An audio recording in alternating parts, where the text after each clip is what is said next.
Assalamualaikum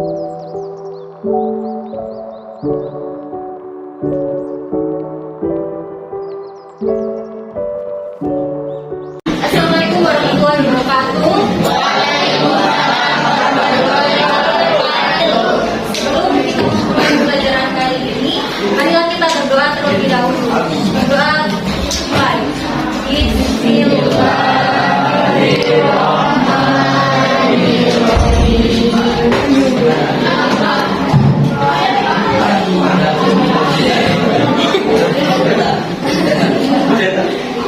Perkenalkan, nama saya Dias Rahmalasari. Kalian bisa panggil saya Dias.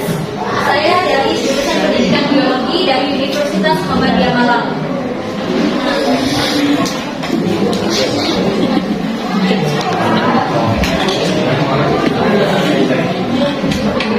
Selanjutnya, sebutkan nama kamu, lalu sebutkan nama tumbuhan beserta ciri khasnya. Saya absen terlebih dahulu ya. Contohnya seperti ini ya. Contoh tanaman karisma. Kemudian cirinya dapat memakan serangga. Dan saya dari yang pertama.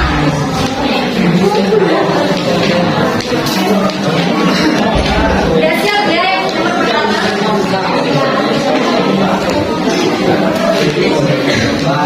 Alif Arji Maulana.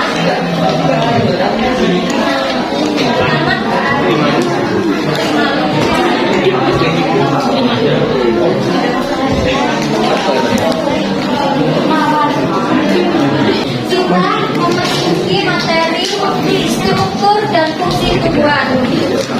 Disiapkan alat tulisnya dan dicatat ya. Pernahkah kamu mengamati bagian-bagian tumbuhan dengan seksama?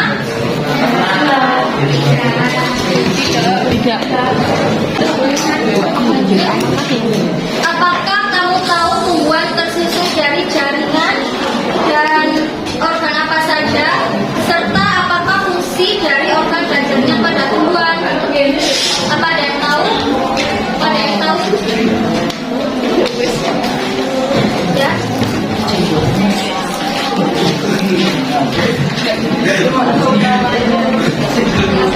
Namanya pada daun terdapat klorofil.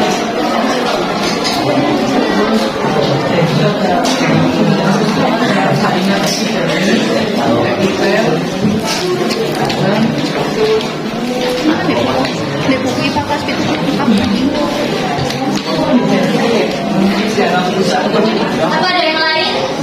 Ada yang tahu? Lanjut ya. Mari kita bahas. Nah, tumbuhan berperan dalam menyediakan oksigen, karbohidrat, protein, lemak, vitamin, mineral bagi manusia dan hewan untuk proses pernapasan. Saya menulis. Nah, oksigen yang kita hidup diperoleh dari proses fotosintesis pada tumbuhan yang memanfaatkan cahaya matahari dan karbon dioksida. Organ apa saja yang berperan dalam proses fotosintesis? Nah, untuk lebih memahaminya, kita akan membahas organ dan jaringan pada tumbuhan. Sebutkan nama bagian-bagian yang terdapat pada angka. Nomor 1 ini apa? 2 3 daun 4 5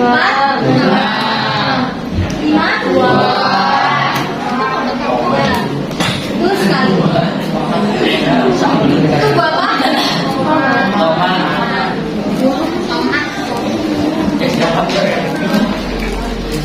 Sekarang kita akan bahas organ-organ pada tanaman. Yang pertama kita bahas akar ya.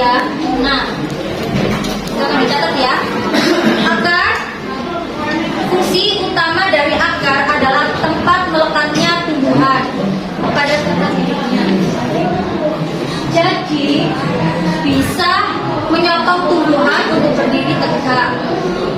Akar juga mempunyai fungsi lain, yang diantaranya yang pertama sebagai alat untuk menyerap air dan garam. Yang kedua untuk alat respirasi atau pernapasan. Yang ketiga tempat cadangan makanan. Yang keempat akar sebagai alat reproduksi atau berkembang biak.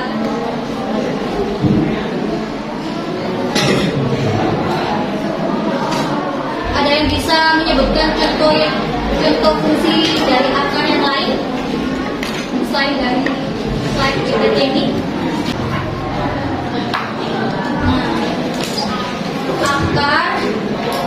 Akar itu ada akar serabut dan akar tunggang. Nah, sekarang kita bahas akar serabut. Nah, akar pada tumbuhan ini monokotil ya, yang merupakan akar serabut yang tipis dan kecil serta umumnya memiliki tubuh akar. Nah, tanaman ini biasanya dimiliki oleh tanaman anesdemi. Nah, contohnya ada akar pisang, akar padi, dan akar jagung.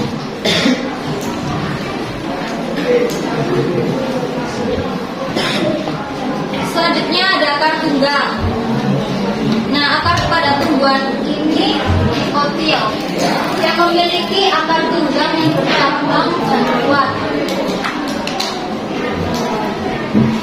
Contohnya pada tanaman wortel dan lobak merah. Nah, perbedaan dari akar serabut dan akar tunggang tadi, akarnya gimana? Kalau akar serabut tadi akarnya tipis dan kecil. tipis dan banyak ya, cabang. Sedangkan kalau akar tunggang hanya memiliki Satu tipis pun.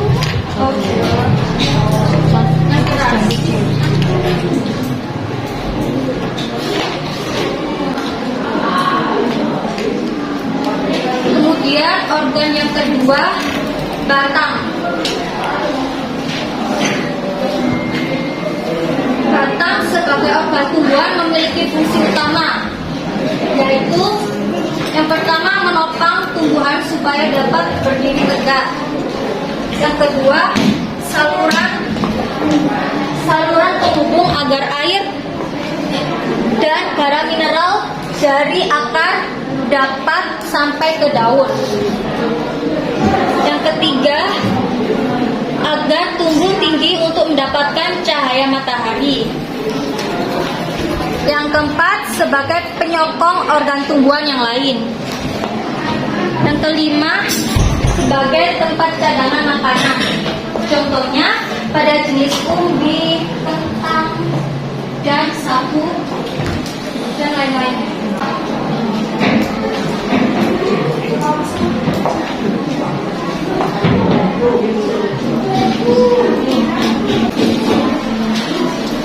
Batang memiliki bentuk panjang, bulat seperti silinder. Memiliki ruas-ruas atau yang disebut juga internodus, yang masing-masing dari ruas tersebut dibatasi oleh buku-buku atau yang disebut nodus. Kalau di sini berfungsi sebagai melekatnya daun dan tunas. Ruas-ruas pada batang monokotil terlihat jelas berbeda dengan ruas-ruas pada batang dikotil yang tidak terlihat jelas. Nah, contohnya ini pada tanaman ring bambu, ya.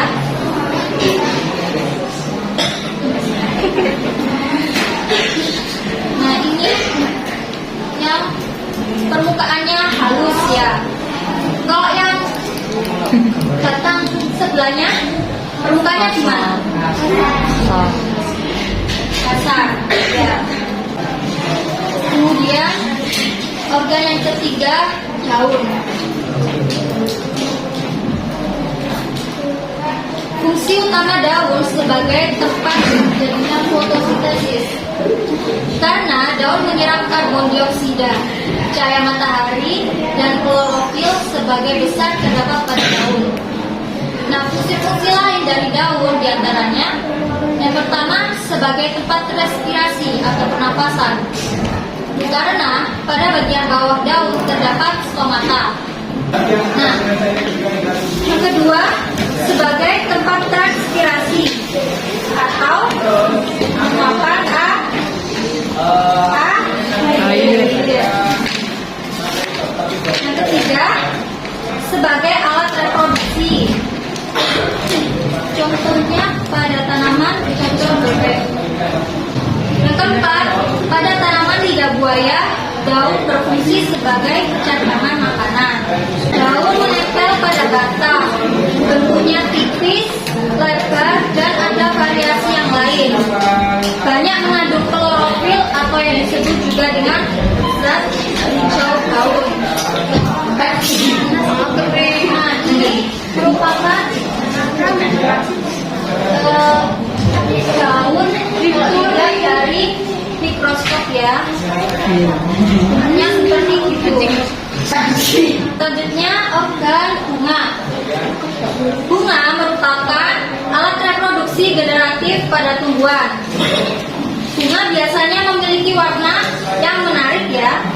Warna yang menarik tersebut berfungsi untuk menarik serangga atau hewan lain yang dapat membantu proses penyerbukan. Nah, dalam proses penyerbukan yaitu jatuhnya serbuk sari pada permukaan putik bisa terjadi oleh serangga, angin, dan lain-lain. Secara umum, bunga tersusun atas dua bagian utama, yaitu perhiasan bunga dan alat reproduksi bunga. Perhiasan bunga meliputi tangkai, kelopak atau kaliks, mahkota atau yang disebut juga corolla. Alat reproduksi berupa benang sari sebagai alat kelamin jantan dan putik sebagai alat kelamin betina. Bunga yang memiliki semua bagian bunga disebut dengan bunga lengkap, sedangkan yang tidak memiliki salah satu bagian disebut bunga tidak lengkap. Nah, ini bunga lengkap. Apa bunga lengkap itu? Ada yang tahu?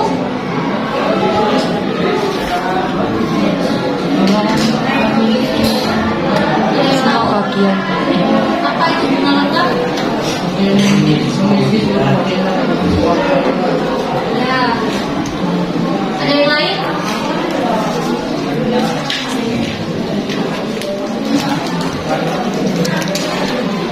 Yang bisa angkat tangan.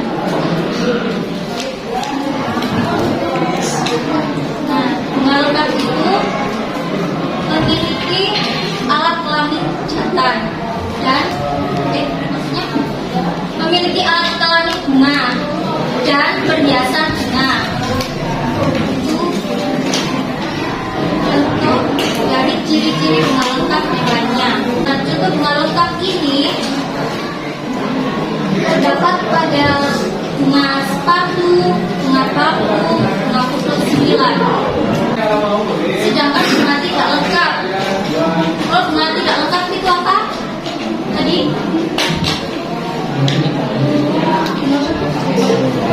Bunga yang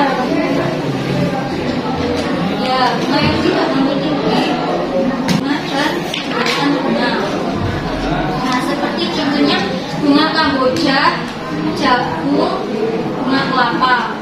Artinya bunga sempurna dan bunga tidak sempurna. Dikatakan bunga sempurna jika putik dan benang sari terdapat dalam satu bunga. Sedangkan bunga yang tidak sempurna yang tidak dalam satu bunga. Nah, bunga sempurna ini contohnya gambar apa? Bunga apa? Ada yang tahu bunga apa? Ya, bunga sepatu. Nah, sedangkan bunga tidak sempurna ini ada bunga jantan dan bunga betina. Selanjutnya organ biji. Tahukah kamu dari mana biji berasal?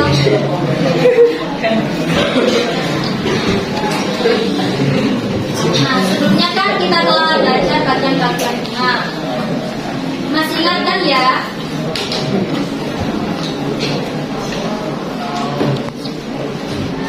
Nah, di situ ada bagian yang disebut putik. Di gambar itu ya. Dan putik terdiri atas 3 bagian. Bagian dasar yang menggelembung dengan batang buah atau ovarium.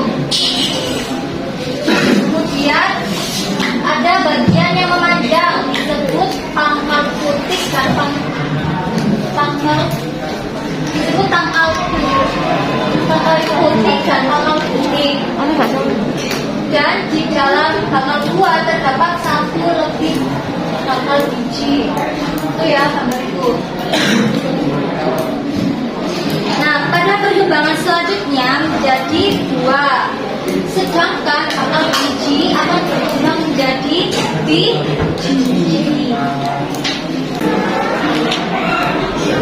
Nah, selanjutnya perbedaan tumbuhan monokotil dan dikotil.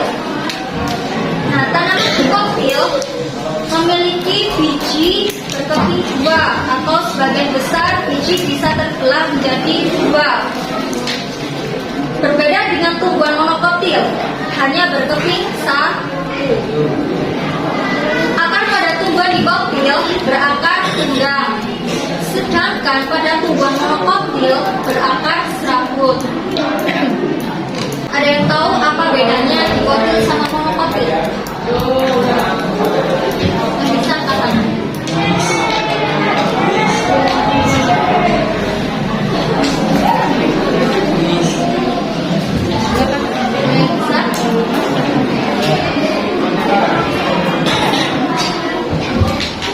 Nah, kalau biji dikotil itu bijinya bisa terbelah menjadi 2.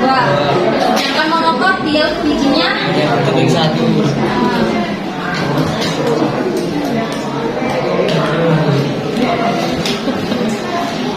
Nah, bekas pemangkuknya pada tumbuhan dikotil teratur, sedangkan pada tumbuhan monokotil berkas tersebar. Pada tumbuhan dikotil urat daun atau tulang daun kebanyakan jari atau menjalar. Sedangkan pada tumbuhan monokotil urat daun berbentuk sejajar. Bunga pada tumbuhan dikotil berjumlah kelipatan 5, sedangkan pada monokotil kelipatan 3. Contoh dari daun yang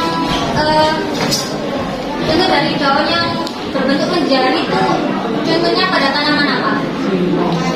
Nah, singkong, terus Paya. Ada lagi?